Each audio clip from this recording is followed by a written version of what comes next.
Bonjour, nous allons écrire nos premières fonctions Python. Pour introduire la notion de fonction Python, nous allons faire l'analogie avec une fonction mathématique. Considérons par exemple la fonction f définie sur R par f de x égale x au carré. La définition de la fonction Python commence par le mot-clé def. Ensuite, on écrit le nom de la fonction, donc ici f. Dans des parenthèses, on indique ici les arguments de la fonction Python, ce qui correspond ici au x de la fonction mathématique. Ensuite, le calcul de l'image de x par la fonction f peut être long et prendre plusieurs lignes. Pour indiquer à Python que l'on doit écrire ici un bloc d'instructions, on écrit un double point. Ce double point indique donc à Python que l'on veut écrire un bloc d'instructions. Quand on va revenir à la ligne ici, vous voyez qu'une indentation est automatiquement effectuée. C'est le cas dans la plupart des éditeurs de programmation Python. On peut maintenant effectuer le calcul donc x au carré, x étoile étoile 2 en Python, et ce résultat, on peut éventuellement le stocker dans une variable intermédiaire y. La fonction doit donc nous renvoyer la valeur de y. Le mot-clé qui correspond, c'est return. Je vais maintenant vérifier que ma fonction Python est correcte. Alors ici, dans cet interpréteur Python, le raccourci CTRL-E permet d'exécuter le fichier. Vous voyez ici en console, il m'indique bien que le fichier a été exécuté. Ceci a pour effet de mettre en mémoire la fonction Python f. Je peux maintenant appeler cette fonction pour la valeur de mon choix. L'écriture de cette fonction peut être simplifiée si on remarque que le y que l'on souhaite renvoyer, qui est défini par x au carré, a une expression simple et que l'on peut mettre directement dans le return. Ceci évite d'utiliser la variable intermédiaire y. Une bonne pratique de programmation consiste à commenter son code. La méthode la plus simple pour écrire un commentaire et d'introduire un hashtag. Vous remarquerez que la coloration change, l'éditeur m'indique que Python ne tiendra pas compte de ce que je vais écrire ici.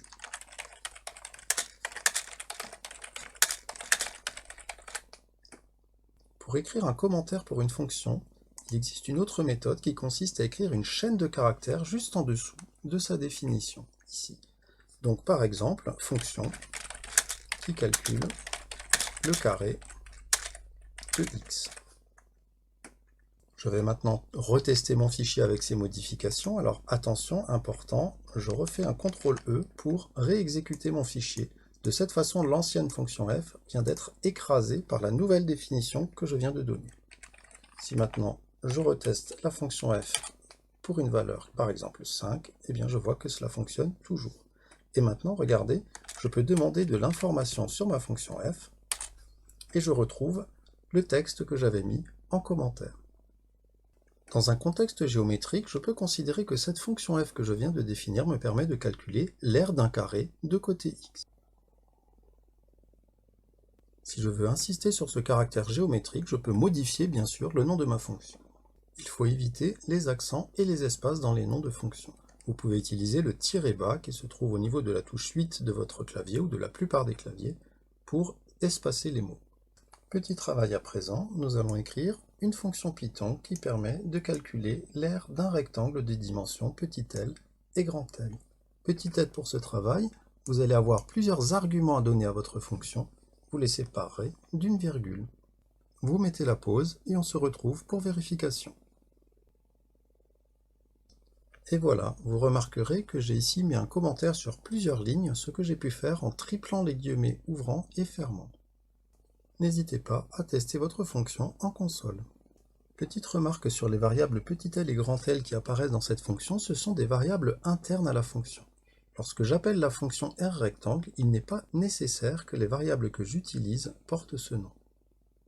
Par exemple, je peux définir deux variables a et b valant respectivement 3 et 5, et je peux faire un appel à la fonction rRectangle avec les variables a et b pour petit l et grand L.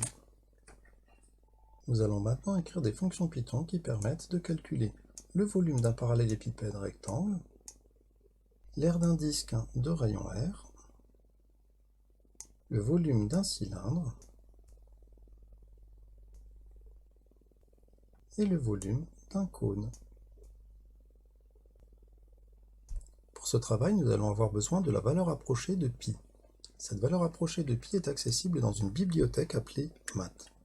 La syntaxe from math import étoile me permet de récupérer toutes les fonctions de cette bibliothèque math. Je peux maintenant utiliser en console la valeur pi. Bien sûr, si je veux utiliser cette bibliothèque math dans mon programme, il est beaucoup plus pratique de faire un import de cette bibliothèque directement dans le programme. Les imports de bibliothèques sont généralement placés en début de programme.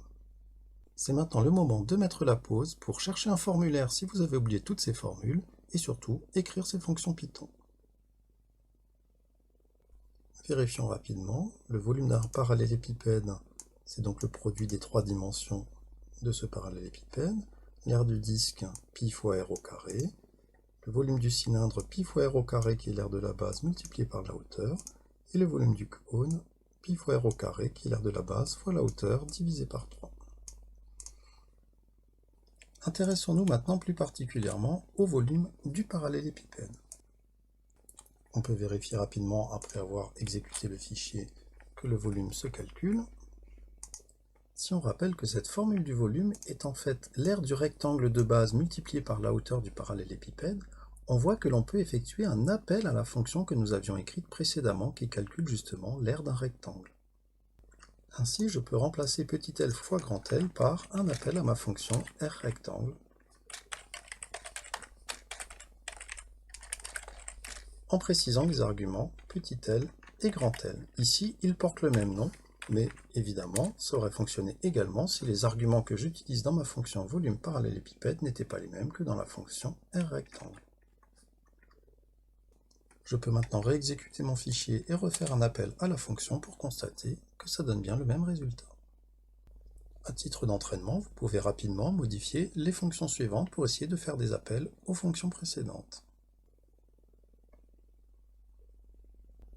Voilà, il n'y avait qu'à remplacer dans volume cylindre et volume cône l'expression pi fois r au carré par r du disque de rayon r. Reprenons maintenant notre rectangle de dimension grand L et petit l. Nous avons écrit tout à l'heure une fonction qui permet de calculer l'aire de ce rectangle. Nouvelle consigne, on voudrait maintenant obtenir une fonction Python, et une seule, qui renvoie à la fois l'aire et le périmètre de ce rectangle de dimension petit l et grand L. Vous mettez la pause, c'est à vous. Alors votre premier essai a peut-être été d'écrire deux returns l'un après l'autre. Nous pouvons tester cette fonction. J'exécute mon programme et je fais un appel à la fonction. Nous remarquons ici que la fonction Python ne nous a renvoyé qu'une seule valeur, 15, qui est évidemment l'aire de ce rectangle. Il n'a pas renvoyé le périmètre.